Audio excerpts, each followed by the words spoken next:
जय श्री कृष्ण बच्चों, अंशिता नवोदय कोचिंग के यूट्यूब चैनल में आपका स्वागत है। आज बच्चों हम ऐसे सवाल आयत वर्ग के लेने वाले हैं जो इस साल के लिए बहुत ही इम्पोर्टेंट क्वेश्चन है।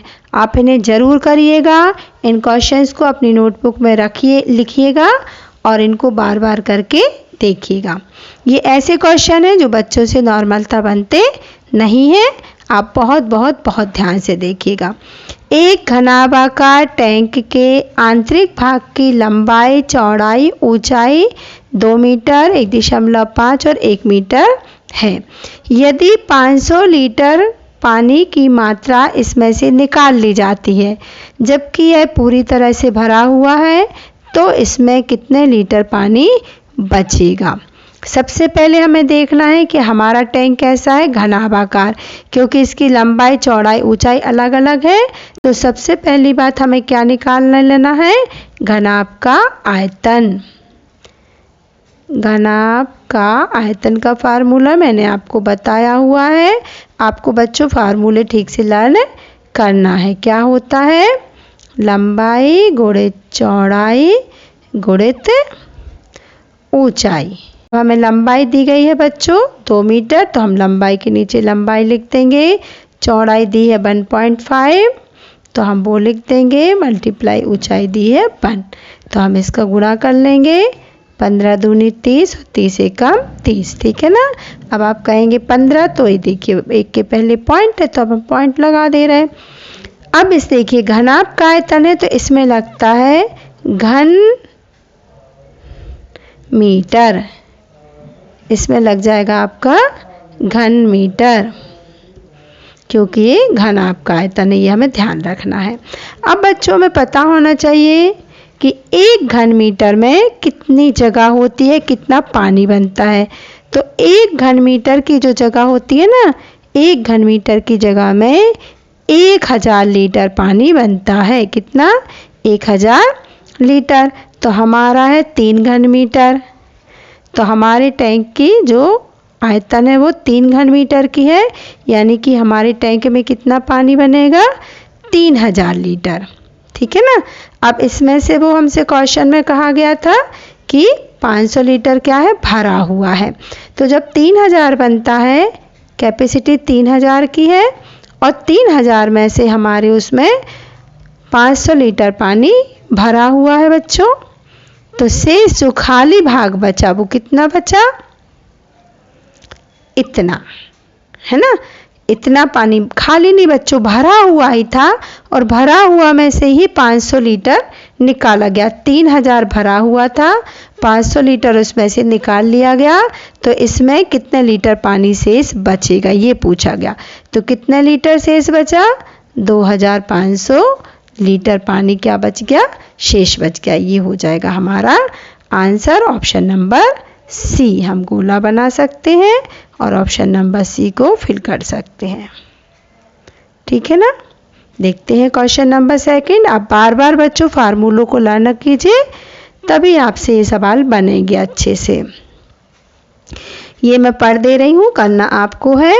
एक आयत का परिमाप क्या होगा जिसकी लंबाई 1000 सेंटीमीटर, बच्चों ध्यान रखना है, और क्षेत्रफल 50 वर्ग मीटर। तो आपको जब परिमाप निकालना है तो पहले आपको काय का फार्मूला लगाना पड़ेगा, भुजा का। आप भुजा निकालेंगे, लेकिन यहाँ ध्यान रखेंगे कि ये मीटर में है, तो इसे आपको, चूँकि आंसर तो मीटर में है, तो इसको आप चेंज ना करके आप किसको चेंज करेंगे, लंबाई को। 1000 सेंटीमीटर बराबर कितने मीटर, ये आप करेंगे, इसको मीटर में कन्वर्ट कर लेंगे। फिर आप क्षेत्रफल से भुजा निकाल लेंगे और परिमाप का फार्मूला लगा के परिमाप निकाल लेंगे। आप कर सकते हैं, करके लाइएगा सभी बच्चे। क्वेश्चन पूरा और ठीक से लिखिएगा। अगर नहीं बनता है तो मैं क्लास में आपको समझाऊंगी और बाकी बच्चों को यूट्यूब पर ही समझा दूंगी। एक टंकी की लंबाई 2 मीटर है, चौड़ाई 1.6 मीटर है, गहराई 1.0 यानी कि 1 मीटर है ना। इसमें 0.4 मीटर ऊंचाई तक पानी भरा है। तो बताइए इसमें कितने लीटर पानी और भरा जा सकता है। 0.4 तक तो भरा है, तो हमें देखिए दो प्रकार के इसके आयतन निकालना पड़ेंगे। पहले पूरी टंकी का आयतन, क्या निकालेंगे? टंकी का आयतन जो अभी भरी नहीं है, टंकी का आयतन, खाली टंकी का आयतन निकाल रहे हैं हम कि उसमें कितना पानी बन सकता है ना। तो क्या होगा आयतन का फार्मूला? घनाभाकार है क्योंकि लंबाई, चौड़ाई, ऊंचाई अलग अलग है, अतः घटंकी कैसी है? घनाभाकार। ये हमें सब याद रखना पड़ता है। तो हम काय का फार्मूला लगाएंगे? घनाभ के आयतन का। घनाभ के आयतन का फार्मूला होता है लंबाई गुणित चौड़ाई गुणित गहराई या ऊंचाई। इसको तो हम ना भी लिखे तो ये चल जाएगा, 1 पॉइंट है ना, 1 ही कहलाएगा। 16 दूनी 32 और 16 एक 32, 16 एकम 16 और 16 दूनी 32। अब एक के पहले पॉइंट है तो एक के पहले पॉइंट, इतना। अब इसमें क्या लगा जाएगा बच्चों? घन मीटर। ठीक है। अब सेकंड टाइम क्या है? जो टंकी भरी हुई है जहाँ तक, यानी कि गहराई हमारी चेंज हो गई। अभी खाली की गहराई तो 1 थी, लेकिन अब भरे की जो गहराई है वो 0.4 तक भरी है। तो अब हम जो निकालेंगे वो भरी टंकी का आयतन निकालेंगे, उसमें हमारी गहराई चेंज हो जाएगी। भरी टंकी का आयतन। अब देखिए लंबाई चौड़ाई तो इसमें वही रहेगी, लंबाई वही है, चौड़ाई भी वही है, लेकिन इसकी गहराई बच्चों 0.4 हो गई क्योंकि इतना भरा हुआ है। हम इसका गुणा करेंगे, 16 दूनी 32 और 32 चौके 128 है ना। अब देखिए एक के पहले पॉइंट यहाँ है और एक के पहले यहाँ, यानी कि हमें 2 के पहले लगाना है। अब ये क्या हो जाएगा? घन मीटर। अभी बच्चों इसके पहले वाले सवाल में मैंने आपको बताया था कि 1 घन मीटर जगह में कितना वाटर बनता है, पानी बनता है? 1000 लीटर। तो हमारा कितना है? इसको और इसको दोनों को हमें काय में बदलना पड़ेगा? घन लीटर में, है ना। तो फर्स्ट का क्या बन जाएगा, या फिर ऐसे ही माइनस करके उसको बदल सकते हैं आप पहले दोनों का घन मीटर में माइनस कर दीजिए। 2 11 में से 2 गए 9 और यहाँ कैरी दे दी थी तो 2 में से बन गया 1, इतना आ गया बच्चों। अब ये क्या आया? घन मीटर, है ना, और हमें कन्वर्ट करना है लीटर में। तो हम क्या कर देंगे? इसको लीटर में कन्वर्ट करेंगे, और लीटर में कन्वर्ट करने के लिए हमें क्या करना पड़ेगा? इसमें 1000 से गुणा, क्योंकि 1 घन मीटर बराबर 1000 लीटर। तो हमारा 1.29 है, 92 है ना, मल्टीप्लाई कर देंगे 1000 से, और 1000 का गुणा करना यानी बच्चों क्या होता है? 3 जीरो का बढ़ जाना, और हमारे 2 के पहले पॉइंट है तो हम 2 के पहले क्या लगा देंगे यहाँ पे? पॉइंट। तो हमारा क्या आ जाएगा?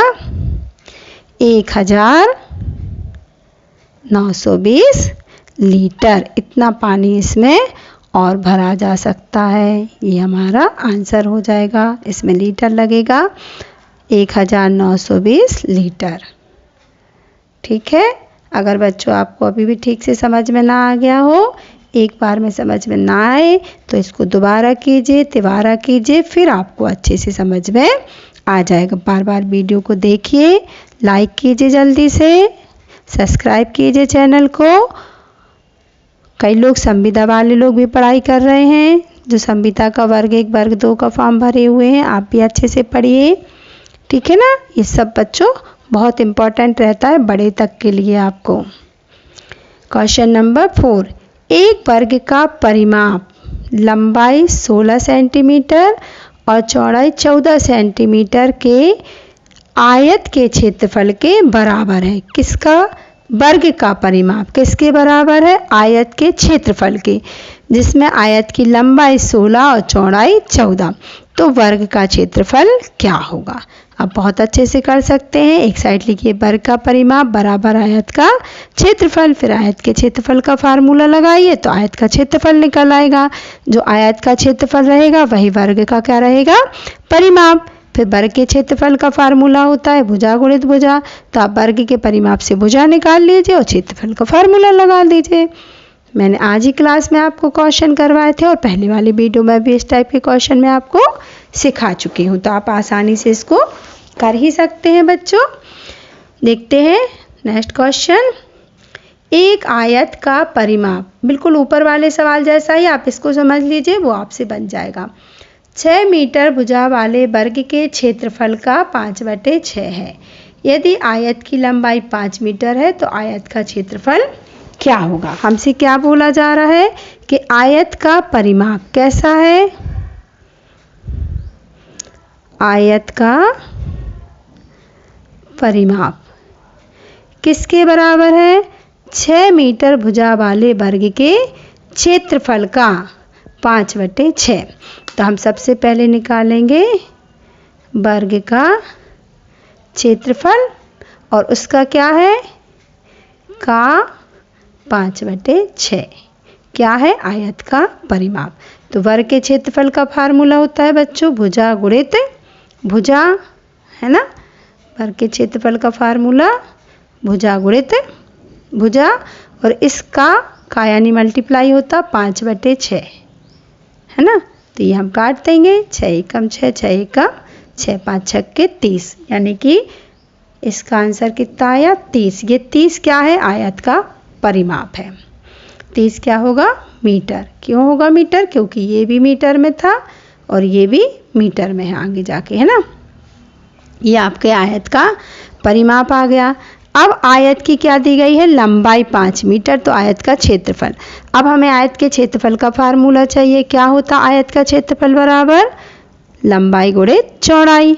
आपको पता होगा, याद कर लिया होगा आप सब ने, लंबाई गुणित चौड़ाई। ठीक है। अब देखिए हमारे पास क्या है बच्चों? आयत की लंबाई तो हमें दी गई है 5 मीटर, लेकिन चौड़ाई नहीं दी गई। हमें क्या दिया गया? सीधा परिमाप। तो अब हम क्या करेंगे? आयत के परिमाप का फार्मूला क्या होता है, उससे हम इसकी चौड़ाई निकाल लेंगे। आयत का परिमाप का फार्मूला बच्चों होता है 2 ब्रैकेट में लंबाई लेंथ प्लस ब्रीथ, है ना, चौड़ाई होता है ना। आप सबको पता ही है, लंबाई प्लस चौड़ाई, है ना। तो हम लगा देते हैं। परिमाप हमें कितना मिला? 30। 2 लंबाई हमें 5 मीटर दी गई है और चौड़ाई हमें निकालना है। अच्छा बच्चों, हमने आपको एक फार्मूला और बताया था, अगर ये ना लगाना हो ना तो आप सीधा सीधा भी निकाल सकते हैं। इसको साफ कर देते हैं, इससे भी निकल जाएगा पक्षांतर करके। और चाहे तो आप सीधा सीधा लंबाई दी गई है, चौड़ाई का फार्मूला लगा लीजिए। क्या होता है? परिमाप बटे 2 माइनस लंबाई। ये और भी सरल है ना। तो चौड़ाई निकल आएगी परिमाप 30 बटे 2 माइनस लंबाई कितनी? 5। इसका डिवाइड जाएगा तो 15, और 15 में से 5 गए तो 10 मीटर। क्या आ गई उसकी? चौड़ाई। अब क्षेत्रफल का फार्मूला क्या होता है? लंबाई गुणित चौड़ाई। ये मैंने लिखा हुआ है, तो हम क्षेत्रफल निकाल देंगे। लंबाई कितनी है? 5, और चौड़ाई क्या आ गई? 10। तो क्षेत्रफल आ गया 50। अब क्षेत्रफल में क्या लगता है बच्चों? वर्ग मीटर। तो हम ऐसे भी लगा सकते हैं, वर्ग मीटर। ये हो जाएगा हमारा आंसर। ये देखिए थर्ड वाला 50 वर्ग मीटर। बहुत ध्यान से कीजिएगा बच्चों, बिल्कुल ही सरल क्वेश्चन है, आपसे आसानी से बन जाएगा। देख लेते हैं नेक्स्ट क्वेश्चन, जो कि थोड़ा सा समझने का है। यदि 2 वर्गों के क्षेत्रफल में 1:9 का अनुपात है तो उसके परिमापों में क्या अनुपात होगा? देखिए हमको क्या दिया गया? वर्ग का क्षेत्रफल। 2 वर्ग है ना, ये ध्यान रखना है। एक पहले वर्ग का क्षेत्रफल कितना है? 1, और दूसरे वर्ग का क्षेत्रफल कितना है? 9। अब जब हमें क्षेत्रफल दिया बच्चों तो हम भुजा निकाल सकते हैं। भुजा का फार्मूला क्या होता है दोनों की? फर्स्ट वर्ग का निकाल रहे अंडर रूट क्षेत्रफल। तो 1 का वर्ग क्या आएगा बच्चों? 1 ही आएगा। तो फर्स्ट वर्ग की भुजा कितनी हो गई? 1, और सेकंड वर्ग की भुजा क्या हो जाएगी? अंडर रूट क्षेत्रफल, यानी कि कितनी आ जाएगी? 3। 3 तिरका 9 होता है। अब परिमाप निकालते हैं। फर्स्ट वर्ग का परिमाप का फार्मूला क्या होता है बच्चों? फर्स्ट वर्ग का परिमाप होगा, किसी भी वर्ग का परिमाप हो, वर्ग का परिमाप का फार्मूला होता है अपना, लिख लेते हैं अपन, वर्ग का परिमाप बराबर क्या होता है, 4 गुणित भुजा। तो 4 ही रहते हैं। फर्स्ट वर्ग की भुजा क्या आई थी, 1, तो 1 से गुणा करेंगे तो 4 एका 4। और वही सेकंड वर्ग का परिमाप निकालेंगे तो 4 गुणित भुजा, भुजा इसकी कितनी आई है बच्चों, 3 आई है, तो हम 3 से गुणा करेंगे तो क्या आ जाएगा, 12। अब हमसे पूछा गया है तो उनके परिमापों में अनुपात क्या होगा। तो फर्स्ट का आया 4 और सेकंड का आया 12, तो क्या अनुपात बना, 4:12। अब ये कर सकते हैं, 4 एकम 4, 4 त्रि 12। तो आंसर क्या हो गया हमारा, 1:3। क्या अनुपात बनेगा, 1:3। Option number first. पहले आपको क्षेत्रफलों से भुजा निकालनी है और फिर भुजा से आपको परिमाप निकाल देना है दोनों का। फिर उसको अनुपात में रख दिया, पहले वर्ग का क्षेत्रफल, फिर परिमाप, और फिर दूसरे वर्ग का परिमाप, कट गए। ठीक है बच्चों, अब मैंने कुछ क्वेश्चन आपके लिए दिए हुए हैं, इनको आपको ही करके देखना है। मैंने आपको जितना भी अभी तक वीडियो डाला है उन सब में इन सवालों को मैं कुछ ना कुछ प्रकार से समझा चुकी हूँ। आप इनको करिए, देखिए और कमेंट्स में ज़रूर लिखिएगा कि आपसे इसमें से कितने क्वेश्चन बने।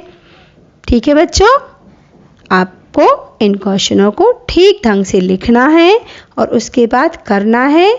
जो क्लास में आते हैं उनको तो होमवर्क करके लाना ही है, और जो ऑफलाइन पढ़ाई कर रहे हैं वो तो लाएंगे, लेकिन जो ऑनलाइन पढ़ाई कर रहे हैं वो अपने अपने पेरेंट्स से भी चेक करवा सकते हैं, या मैं इसके कमेंट्स बॉक्स में आपको आंसर्स ज़रूर इसके लिख दूँगी। आप करके रखिएगा, फिर मैं आपको इसके आंसर शो कर दूँगी।